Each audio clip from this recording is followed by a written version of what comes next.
IPL మాక్ auction అయితే అయిపోయింది. దీన్నే మినీ ఆక్షన్ కూడా అంటాం. ఈ ఆక్షన్ లో ఏమైందంటే 5 ప్లేయర్స్ కి చాలా పెద్ద అమౌంట్ పలికింది. ఆ 5 ప్లేయర్స్ ఎవరనేది ఈ వీడియోలో చూద్దాం. 5లో 2 ఆస్ట్రేలియన్ ప్లేయర్స్ ఉన్నారు, ఒక సౌత్ ఆఫ్రికన్ ప్లేయర్, ఒక ఇండియన్ ప్లేయర్, ఒక శ్రీలంక ప్లేయర్. ఈ 5 ఎవరనేది ఇప్పుడు చూద్దాం. నంబర్ 1 మిచెల్ స్టార్క్ ని ఆర్సీబీ 18,50,00,000కు కొన్నది. ఇతను ఒక సీమ్ వెటరన్ పేసర్. కమ్బ్యాక్ ఇచ్చి ఇంత పెద్ద అమౌంట్ తీసుకోవడం అనేది గొప్ప గొప్ప ప్లేయర్స్ తోనే అవుతుంది. మిచెల్ స్టార్క్ ఎటువంటి ఫెనామినల్ బౌలర్ అనేది మనందరికి తెలిసింది. Number 2 Gerald Coetzee, South African player, all rounder కూడా. గుజరాత్ టైటన్స్ ఇతన్ని 18 కోట్లకు తీసుకుంది. నంబర్ 3 ప్యాట్ కమిన్స్, ఇతన్ని మన హైదరాబాద్ తీసుకుంది 17,50,00,000. బ్యాటింగ్ చేయగలడు, సేమ్ టైం పేసర్. నంబర్ 4 మన ఇండియన్ ప్లేయర్ శార్దుల్ ఠాకూర్, 14 కోట్లకి పంజాబ్ కింగ్స్ తీసుకుంది. బ్యాటింగ్ చేయగలడు, పేసింగ్ ఆల్రౌండర్ అని చెప్పొచ్చు.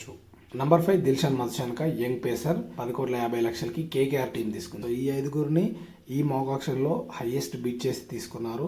మీరే టీం ఫేవరెట్ ఫ్యాన్స్ అనేది కామెంట్ చేయండి. అండ్ మీ ఫ్రెండ్స్ కూడా ఈ వీడియో షేర్ చేసుకోండి. ఐపీఎల్ అప్డేట్స్ కోసం ఛానల్ సబ్స్క్రైబ్ చేసుకోండి.